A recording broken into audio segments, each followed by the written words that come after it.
everybody? This is Brad Wentz from UGPTI.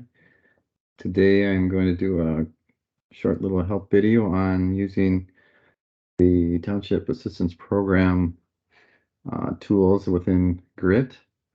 And you can find the information on the Township Assistance Program on the NDDOT website, where it goes through what the program is, what it's about, and the types of projects are available for it.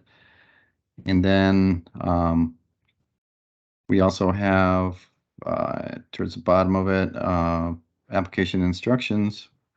Part of the instructions are that counties will need to enter in the township information through the Geographic Roadway Inventory Tool, GRIT, and there's a link in there to that tool.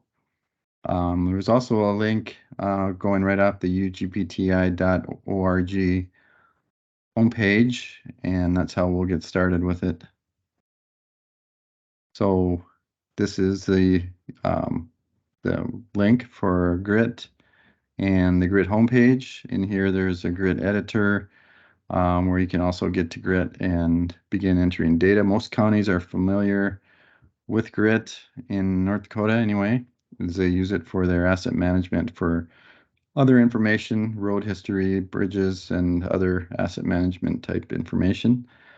But so we're going to go to the GRIT editor and log in, and then I'm going to run through how to enter in a Township Assistance Program project.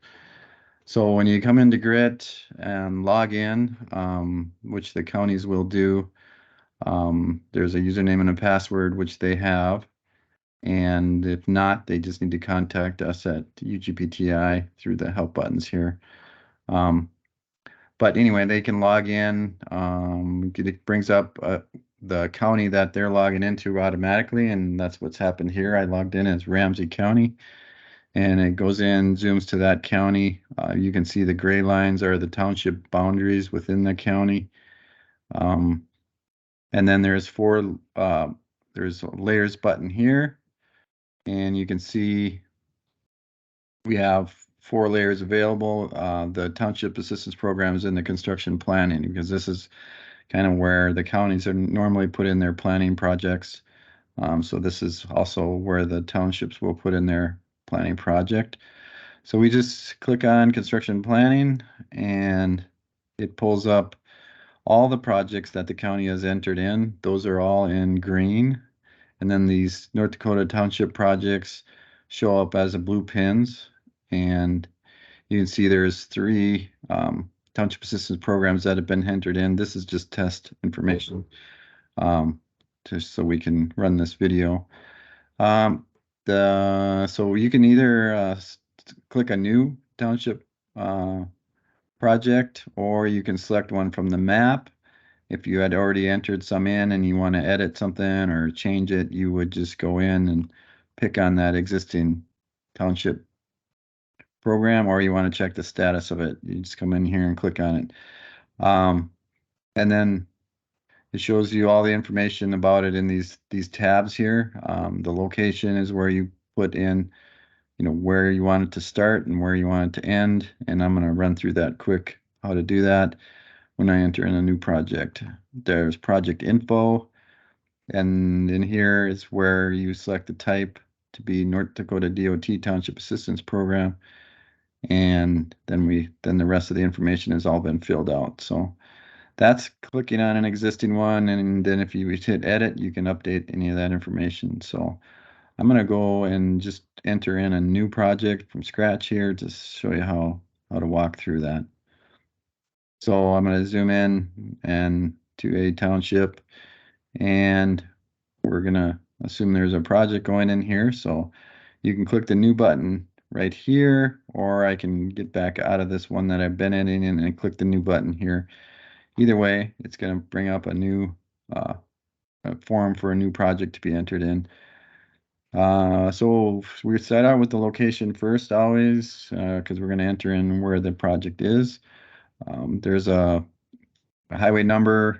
This is only can be a number, so if you don't have one for this, you don't really need it. It's mostly used for labeling, but if it's 94th Street, we could put in 94.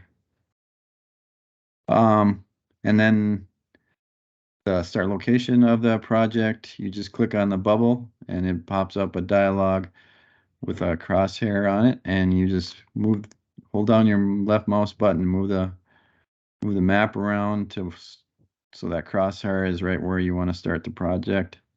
And then when you got it in place, you drop a pin there. That's the start location. If it's a little bit off, you want to get it more accurate, you can turn on the satellite imagery down here, and you can reselect the start pin button and get that into a little closer location. And then you click on the end location for this project, and then you just zoom out, and you can zoom out using the scroll wheel on your mouse, or there's also some buttons down here. Let me get this out of the way, that you can use to zoom in and out. So then you just pan the mouse just by pulling it forward. We can turn the map back on so we can see a little bit better that we want to go up here to 69th Street, Highway 17. Then again, just drop a pin there for the end, and that's pretty good where that ended up. So that then automatically draws in the project where it needs to go. There are some waypoints you could add in if by chance this road didn't follow where you wanted it to go. Let's say it started here and then goes up over this way. You could drop a waypoint in over here, and to do that, you just click on the down arrow and click on new waypoint. Most of the times it works just where you're putting it if they're shorter projects. It's just that if it's a longer one that takes multiple different roads, then you might want to add a few waypoints in. And then you can put in a little description you want of the segment if you want. The main information then is over in project info. This is where the type is, and normally for the county, they can select these different types of projects from construction to bridge replacement, other projects. But in this case, we added in an NDDOT Township Assistance Program. So when you click on that one, then you get all the information that's related to the Township Assistance Program. So then we just fill out the information starting from the top and going down. So township, all the fields need to have something in or you won't be able to save it. So we want to enter something in every field. So the township, since we logged into Ramsey County, this pulls up all the townships in Ramsey County. So you pick whichever one you're in. I actually don't know which one I'm in, but I'm just going to pick that one. Or unorganized, if it happens to be an unorganized township. Well, first of all, if it's unorganized, it's going to show up in this list as just the township and range, such as these. Township 152 North, Range 64 West, that's an unorganized township. But so if it's one of those, you would click them there, but you can also click unorganized in case some of the information's wrong or whatever. Then the mill levy you can put in. You get some, if you have a higher mill levy or a certain mill levy, you'll get points for that. So just put in whatever your mill levy is, the type of work. And these try to follow what's available in the instructions document about the types of projects that are eligible. So we got reconstruction, paving, gravel, surfacing 3 inches or greater, grade raises, bridge, major or minor, culverts, and maintenance. So let's just assume this is going to be gravel surfacing 3 inches or greater. Scope of work, and this you can have, if you have another document, you could cut and paste into here, or you can actually type in here whatever, the scope of work it's going to be. And this can be a whole page or shorter. It's a fairly lengthy document. You can make it bigger to see more of your text by pulling that up and down. So that's where you would put in scope of work.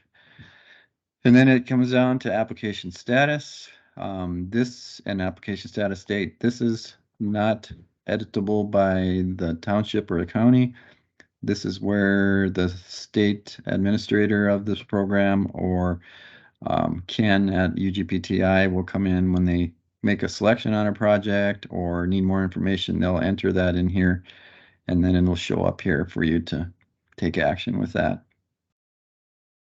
The next one down, and all these are little triangles to drop down. There's information below them, so you can drop them down, close them back up, drop them down. And once you have the information in there, you can close them back up, just so it isn't such a long form here. So contact information, we logged in as Ramsey County again, so automatically the Ramsey county contact name is in here, and then the county contact email address is automatically in here because we have that in our information. So you just need to fill in the phone number, and I'm just going to make one up. Again, you need to have something in every field. So, and then the township information goes in here. So the contact, phone number again, and then we'll just pull the arrow down a little bit more. So then there's the email address and Joe, whatever. I'm not going to put in a real email address, but that goes in there. And then you can go to the next section, which is kind of the main part of it, is the project details. So under project details, we have the proposed year for the project, 23, project number, and the project number might get assigned by the DOT later when they come in. They would put one in, but you should always enter one in here, even if it's just a made up one to start off with. So, or unless you have a project number already for it. And this can be anything, letters or whatever you want to put in there for a project number. And then total project length of all segments. So that's another item. We're entering in, if there are multiple different segments, we're just entering in one segment here. If there's another segment on this road over here that's included in the same project, we don't recommend that, but if that happens, then you'll be putting in the length of both of those sections combined in here. And I'm going to show you how to add that other segment in a second. So this is probably 3 miles, and costs 122,000. Amount of funds requested 120,000. And then proposed surface type. This is obviously going to be gravel. And then the ADT. You might have to estimate this if you don't have it. Otherwise, you can get it from the North Dakota DOT. Possibly they might have some counts on your local roads, but in general, on these township roads, you're probably going to just be estimating, and it'll probably be something less than 100 ADT anyway on it. Speed limit on roadway, if you have that, you just pick it from the last list, and then the design speed. You probably may not know that yet, but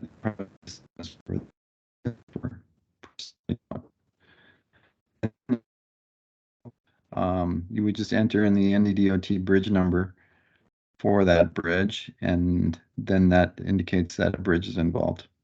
So if I leave it blank, there is no bridges involved. And then we get down to federal match. So the questions under federal grant match are, does the project, if it does, 3 fields below it. So right now I can't. And so if I click on the checkbox, I can put in here to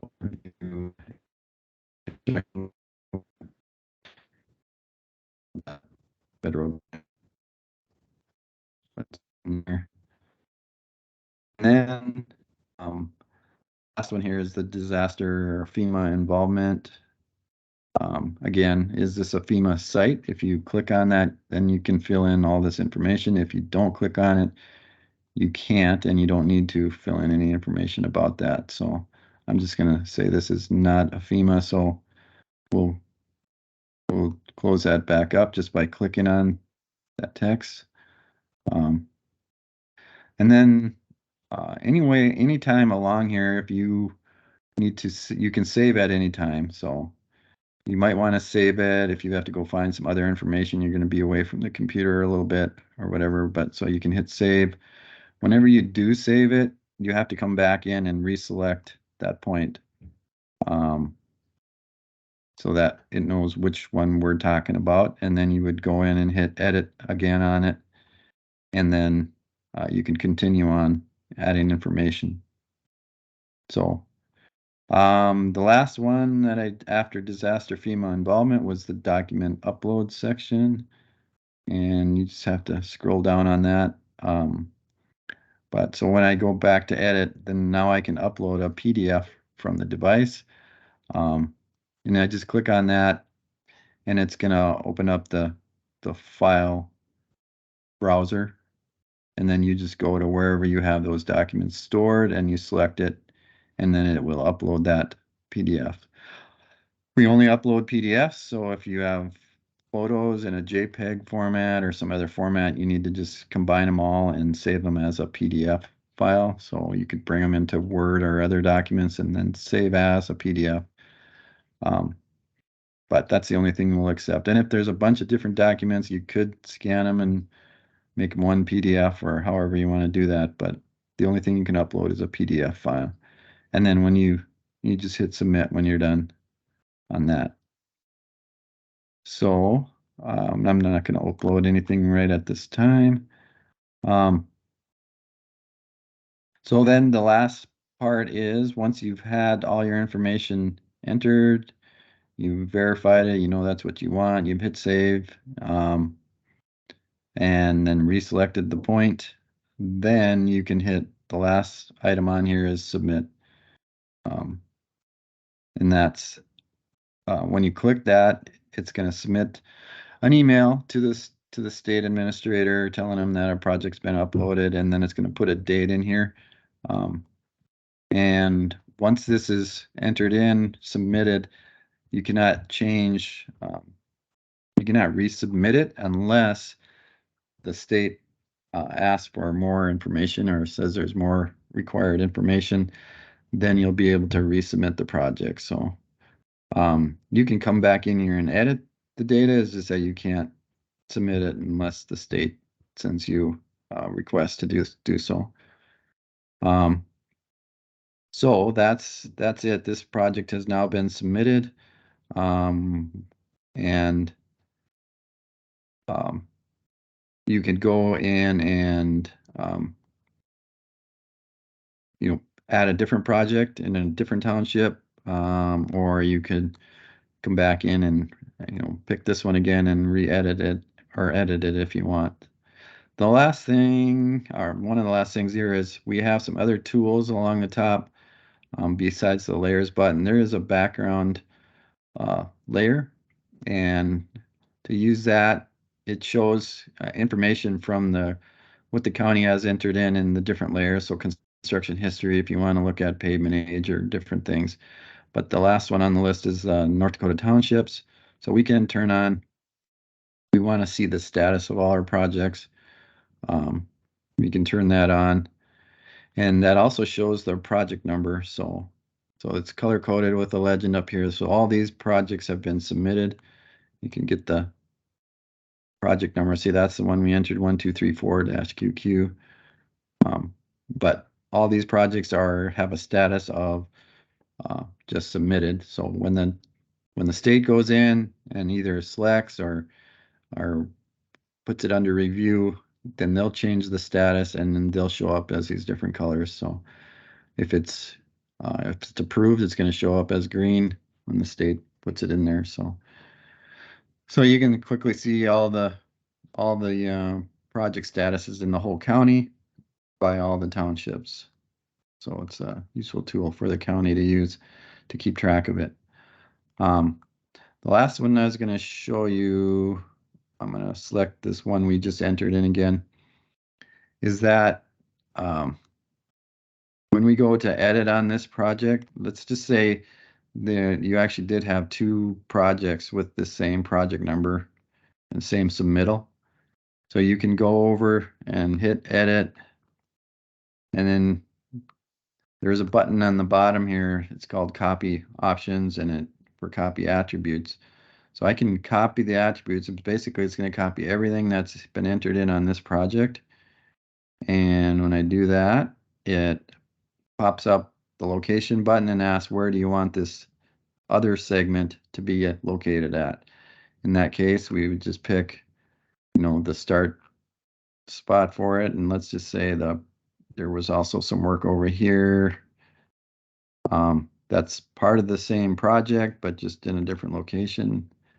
And I'm going to reselect this pin to drop it again. So let's just say it starts there and then pick the end of that segment. Let's just say it goes up here. Let's just say it goes all the way up to there. So it drops a pin in there. And now, if you look at all the other data, everything's the same as that other project. So this is just another segment of the same project number. And if we go down to the project details, the important part is that it ends up with the same project number. 1234-QQ is what it is. So now, if I save that, and I can go back and turn on my background layers just to see what happened there. Let's say status again. So there it's labeling with the project number. So you can see this is one project, project number 1234-QQ, and it's got two different segments in it. Our preference is hopefully that the townships will be entering just one segment for all their projects, and you can go on multiple roads with just one segment. So if this project actually went down here, over across, and up here, you would just put in a begin point up here and an end point over here, and then you'd probably put in a couple of waypoints along here so that it shows up down here and along this road. But so that's when we have multiple segments for one project application. That's how you would enter them, just by using that copy tool down here. All right, so that's pretty much all the information. There's a couple other tools up here. Just one to show a ruler if you want to measure if maybe your project starts 1,000 feet from the township line or something like that. You can drop this pin and it tells you what to do. It says select and drag to measure. So you just pull this pin over here and say you wanted to measure. Let's just zoom in a little closer there. And then you drag the other one here and you can see the distance is changing on there. So if you wanted it 1,500 feet from that township line, you just draw the line there and then you can put your start pin in at that location. And you want to get rid of that, you just hit the hide ruler. Oops. And the last one is help that I'm going to cover, and that brings up a list of videos for doing all the different operations and editing the different layers, and we'll be adding one for the Township Assistance Program to this list of help buttons, or help videos. And then also, if we go back to the grid homepage here, there's also where we click the grid editor, there's some viewers, and there's also a help button on here, which has all of our help videos here also. So we're going to add that to here. So you'll always be able to get to this video and take a look at it. And this is where the contact information is if it's something regarding grit. If there's a problem in there and need some technical support, you can contact myself, Kelly Bankston. And then if you have some questions on the Township Assistance Program, that's where you'd go back to the NDDOT site, and all the information and contacts and everything is located at this location on this website. So that's all I have. Thanks for listening, and if you got any questions, just let us know. Thanks.